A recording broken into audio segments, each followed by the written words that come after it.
대머리 속인 혼인 관계를 유지하기 이룰 수 있을 것 같습니다. 네, 법적으로 상간녀 통화 내역 조회 가능한. 네, 안녕하세요. 저는 오늘 대전에 와 있습니다. 안녕하세요. 박세영 변호사입니다. 네이버 당당히 카페에 올라온 질문인데요. 탈모, 대머리 이거 속인 거 이혼 사유 될까요? 탈모나 대머리 속인 것만으로는 좀 혼인 관계를 유지하기 어려운 사유라고 판단하기 좀 어려울 것 같습니다. 네, 그렇죠. 아무래도 탈모 자체가 어떤 중대한 착오라든가 사기 강박 이런 거에 해당하지 않고 실질하고는 상관이 없기 때문에 이것만으로는 이제 이혼 사유가 될 것 같지는 않아요. 대머리인데 얼굴이 원빈이면 저는 가발사라고 돈 쥐어줄 거예요. 요즘 모발 이식도 그러니까 네 가능하니까 그것도 괜찮은 방법인 것 같긴 합니다. 스토리 질문 중에 이런 걸 올려주신 분이 있어요. 이거 저희가 만들어낸 거 아닙니다, 진짜로. 계속 코딱지를 파서 충기는 등 사소한 이유도 이혼 사유가 될까요? 좀 사소한 행동이긴 한데 개선을 요구하거나 그쵸. 좀 서로 배려해줄 것을 요청을 했음에도 불구하고 똑같은 행동이 계속 반복이 되고 이걸로 인해서 갈등이 좀 심화가 된다면 신뢰관계가 없어졌어.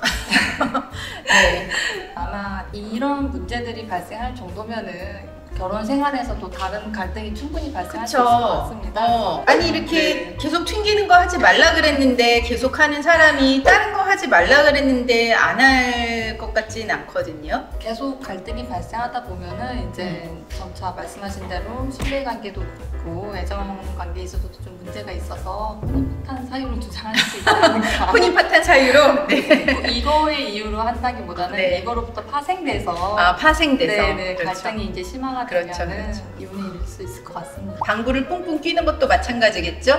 방구로 신뢰를 잃기 싫어요. 관략근 조절 연습할게요 라고 하셨는데 방구 정도는 부부간에 어떻게 좀 서로 이해를 해줘야 되지 않을까 하는 생각이 들기는 합니다. 우스갯소리긴 하지만 성심당 사장님이 이혼을 하신다고 하면 위자료 재산 분할이 어떻게 될지 궁금합니다 라고 하셨는데 아마 만약에 그런 일이 일어난다면 엄청난 거액의 재산 분할이 있지 않을까. 그리고 성심당 자체의 어떤 브랜드 가치 이런 것까지 다 분할 대상이 되지 않을까 싶습니다. 남편 차에 블랙박스 몰래 설치하는 건 불법인가요? 차량에 블랙박스 자체를 몰래 설치하는 건 좀 어려운 것 같고요. 녹음기라든가 이런 걸 설치하는 경우에는 수입 보고에 따라서 처벌될 수 있는 부분이 있고 통상적으로 이제 블랙박스가 아마 다 설치가 되어 있을 것 같아요. 설치된 블랙박스의 파일을 임의로 가져가는 것 자체가 더 문제가 될 것 같습니다. 부부가 공동으로 사용하거나 관리하지 않는 차량이라면은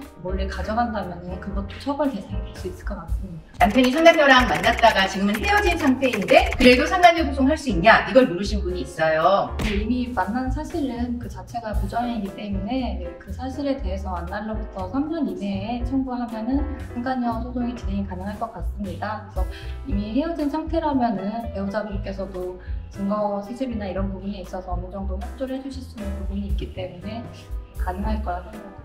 그러니까 지금 헤어졌느냐 안 헤어졌느냐 하고는 상간녀 소송 진행은 상관이 없고요. 안 헤어진 상태가 지속된다고 하면은 상간녀 소송에서 위자료는 오히려 증액이 될 수는 있는 거죠. 상간녀 소송 안날로부터 몇 년 안에 해야 되나요? 이런 질문도 있었어요. 상간녀 소송이라고 하지만 제가 본래는 민법에 따른 손해배상 청구이기 때문에 안날로부터 3년, 미스날로부터 10년 이내에 청구하시면 됩니다. 네, 그래서 안날로부터 3년이 거의 대부분 적용이 되니까 3년 안에 진행하시면 되세요. 상간녀의 통화 내역 조회할 수 있나요? 라고 질문이 왔어요.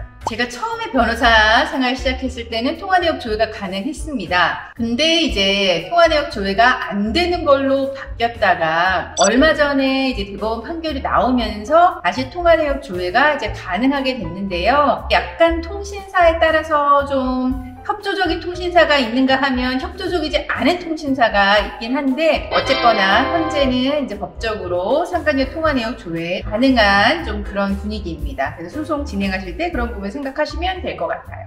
조정 이혼도 서로 합의가 되어야 가능한 거 맞나요? 기본적으로 조정 자체가 서로의 의견을 좀 조율해가는 과정이고 어느 정도 취할 건 취하고 또 양보할 건 양보해야 하는 과정이기 때문에 조정으로 이제 이혼이 성립하기 위해서는 어느 정도 서로 이제 협력하면서 합의는 필요한 부분인 것 같습니다. 나는 소송을 진행을 하기는 좀 부담스럽다. 상대방이랑 이야기를 해서 이혼을 풀어나가고 싶다라고 하는 경우에는 바로 소송보다는 조정 이혼으로 신청하는 경우도 있고요. 그리고 이혼 자체는 합의가 됐는데 이제 재산 분할이나 이런 부분에 대해서 합의가 안 됐다라고 하는 경우에도 이제 조정으로 하는 경우도 이제 있습니다. 꼭 모든 부분이 합의가 돼야지만 이제 조정으로 진행하는 거는 아니세요.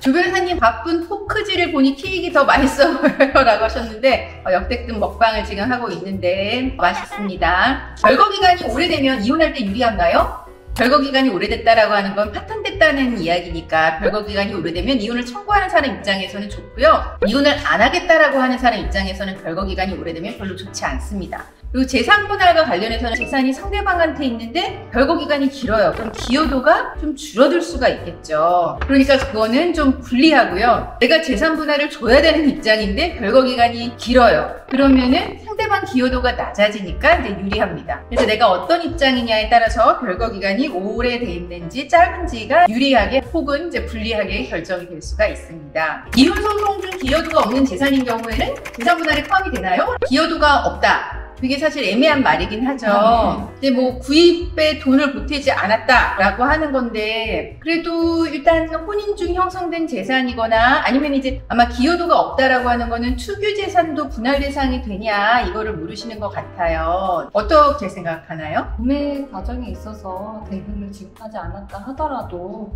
그 재산을 이제 관리하고 또 간섭을 방지하면서 유지한 부분이 있다면은 그런 부분 참작해서 기여도가 반영이 될 것 같습니다. 너무 떨려서 사실 제가 무슨 말인지 진짜요? 편안한 저녁 되시길 바라겠습니다. 저희는 이만 인사드리겠습니다. 감사합니다.